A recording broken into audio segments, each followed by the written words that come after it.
ಸರಿ ಹೋಗುವ. ಹಿಡ್ಕೊತೀರ sir shoe ಹಾಕೊಂತೀನಿ. Shoe ಏನಕ್ಕೆ? ಅಂದ್ರೆ ನೋಡ್ಬೇಕಲ್ಲ. ಯಾರು ಮಾಡಿದ್ವಿ?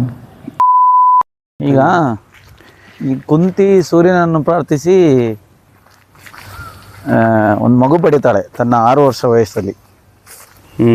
ಮಗು ಪಡೆದಾಗ ಕುಂತಿಗೆ ಆ ಸಮಯದಲ್ಲಿ ಏನು ಮಾಡಬೇಕು? ಯಾರ ಹತ್ರ ಹೋಗಿ ಹೇಳಬೇಕು? ಅವನ ಅಪ್ಪನ ಹತ್ರ ಹೋಗಿ ಹೇಳಿದರೆ ಏನು ಹೇಳ್ತಾನೋ? ಅಷ್ಟು ಸಣ್ಣ ಈ ವಯಸ್ಸಿಗೆ ಮಗುವಾಗಿದೆ ಅಂತ ಹೇಳಿದರೆ ಒಪ್ಕೊಳ್ಳೋ ಪರಿಸ್ಥಿತಿಯಲ್ಲಿ ಇರಲ್ಲ ಪ್ರಪಂಚ. ಹಾಗಾಗಿ ಇವಳು ಏನು ಮಾಡ್ತಾಳೆ ಅಂತ ಹೇಳಿದ್ರೆ, ಗಂಗಾ ನದಿ ತಟದಲ್ಲಿ ಮಾಡೋದು ಈ ಸೂರ್ಯದೇವನನ್ನು ಪ್ರಾರ್ಥಿಸಿ ಮಗು ಹುಟ್ಟುದು. ಗಂಗೆಗೆ ಒಂದು ಪೆಟ್ಟಿಗೆಯಲ್ಲಿ ಮಗುವನ್ನು ಹಾಕಿ ಗಂಗೆಯಲ್ಲಿ ಪ್ರಾರ್ಥಿಸೋದು, ನನ್ನ ಮಗುವನ್ನು ನಿನ್ನೆ ರಕ್ಷಿಸಬೇಕು, ನನ್ನ ಮಗುವಿನ ಜವಾಬ್ದಾರಿ ನಿಂದು ಅಂತೇಳಿ ಗಂಗೆಗೆ ಒಪ್ಪಿಸಿ ಹೋಗುದು. ಅವಳು ಹೋದ್ರೂ ಅವಳಿಗೆ ಚಿಂತೆ ಇರುತ್ತೆ, ಮಗು ಏನಾಗ್ತದೋ ಏನೋ, ಗಂಗೆ ಏನು ಮಾಡ್ತಾಳೋ, ಮುಳುಗಿಸ್ತಾಳೋ ಏನೋ ಅಂತ.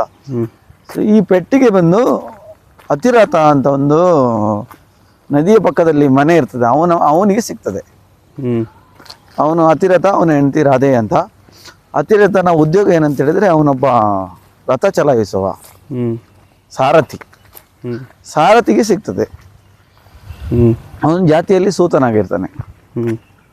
ಅವನು ಆಮೇಲೆ ಕರ್ಣನನ್ನು ಸಾಕೋದು.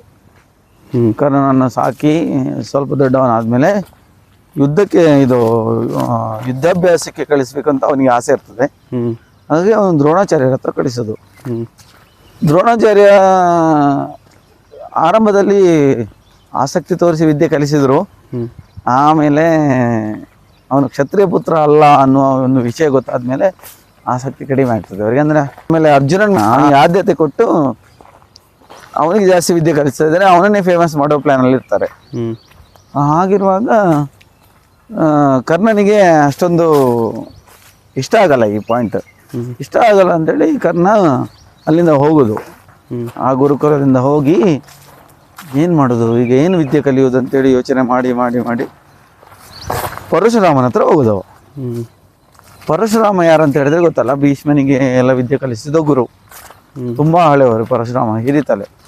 ಅವರಿಗೆ ವಿದ್ಯಾಭ್ಯಾಸದ ಬಗ್ಗೆ ತುಂಬ ನಾಲೆಡ್ಜ್, ಶಸ್ತ್ರಾಭ್ಯಾಸ ಎಲ್ಲ. ಅವರು ಕ್ಷತ್ರಿಯರನ್ನು ಕೂಡ ಸೋಲಿಸಿದವರು.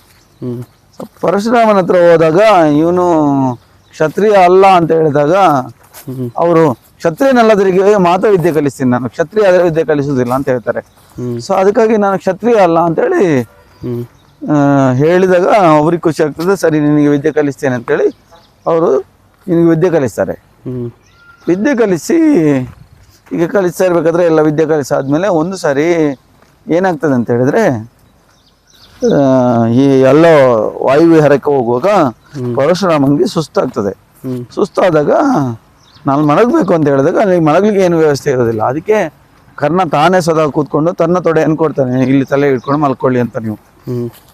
ಸೊ ಆ ಥರ ಮಲ್ಕೊಂಡಿರ್ಬೇಕಾದ್ರೆ ಕರ್ಣನಿಗೆ ಒಂದು ಜೇನುನೊಣ ಬಂದು ಕಚ್ಚುತ್ತದೆ. ಇದು ಪರಶುರಾಮ ಗಾಢ ನಿದ್ರೆಯಲ್ಲಿರ್ತಾರೆ. ಆ ಟೈಮಲ್ಲಿ ಜೇನುನೊಣ ಬಂದು ಕಚ್ಚುತ್ತದೆ. ಕಚ್ಚಿದಾಗ ರಕ್ತ ಒಸರ್ತದೆ.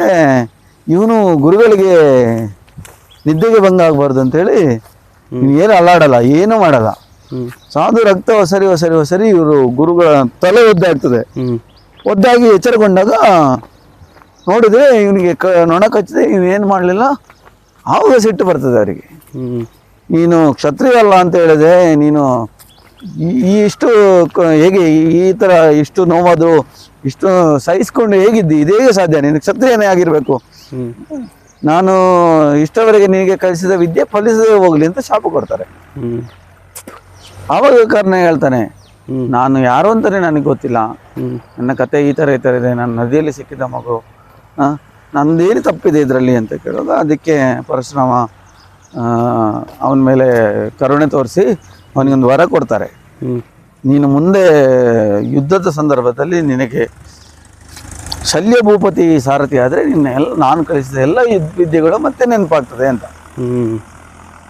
ಸೊ ಹಾಗೆ ಅಲ್ಲಿಂದ ಹೋದವ ಮತ್ತೆ ಪ್ರಕಟ ಆಗೋದು ಬಿಲ್ವಮಂಗಲದಲ್ಲಿ. ಬಿಲ್ವಮಂಗಲ ಅಂತ ಹೇಳಿದರೆ ದ್ರೌಪದಿ ಸ್ವಯಂವರದಲ್ಲಿ ಯಾರು ಶ್ರೇಷ್ಠರು, ಯುದ್ಧ ಬಿಲ್ವಿದ್ಯೆಯಲ್ಲಿ ಯಾರು ಶ್ರೇಷ್ಠರು ಅಂತ ತೋರಿಸ್ಬೇಕಾಗಿರುತ್ತೆ. ಅಲ್ಲಿ ಮೀನಿನ ಕಣ್ಣಿಗೆ ಬಾಣ ಹೊಡೆಯೋದು, ನೀರಿನಲ್ಲಿ ಪ್ರತಿರೂಪ ನೋಡಿ, ಆ ಥರ ಬೇರೆ ಬೇರೆ ಥರದ ವಿದ್ಯೆಗಳಿರುವಾಗ ಇವನು ಕರ್ಣ ಅರ್ಜುನನಿಗೆ ಸರಿಯ ಸಾಟಿಯಲ್ಲಿ ನಿಲ್ಲುವ ಮಟ್ಟಕ್ಕೆ ಬಂದಾಗ ದ್ರೌಪದಿಗೆ ಗೊತ್ತಾಗ್ತದೆ ಇವನು ಕ್ಷತ್ರಿಯನಲ್ಲ ಅಂತ, ಸೂತಪುತ್ರ ಅಂತ. ಅದಕ್ಕೆ ದ್ರೌಪದಿ ಬಂದು ಅವನಿಗೆ ಅವಮಾನ ಮಾಡೋದು. ನೀನು ಕ್ಷತ್ರಿಯನಲ್ಲದ, ನಿನಗೆ ನಾನೇಕೆ ಮಾಲೆ ಹಾಕಬೇಕು, ನಿನಗೆ ಇಲ್ಲಿ ಅವಕಾಶ ಇಲ್ಲ, ಹೋಗು ಅಂತ. ಆ ಸಮಯದಲ್ಲಿ ಕರ್ಣನಿಗೆ ಅರ್ಜುನನ ಮೇಲೆ ಸಿಟ್ಟು ಬರ್ತದೆ. ಇವನಿಂದಾಗಿ ಗೊತ್ತಾಗಿದ್ದು, ಇವನು ಈ ಥರ ಮಾಡಿದಾನಂತ ಸಿಟ್ಟಲ್ಲಿ ಹೋಗ್ತಾ ಇರಬೇಕಾದ್ರೆ ಅದನ್ನು ಕೌರವ ನೋಡ್ತಾನೆ.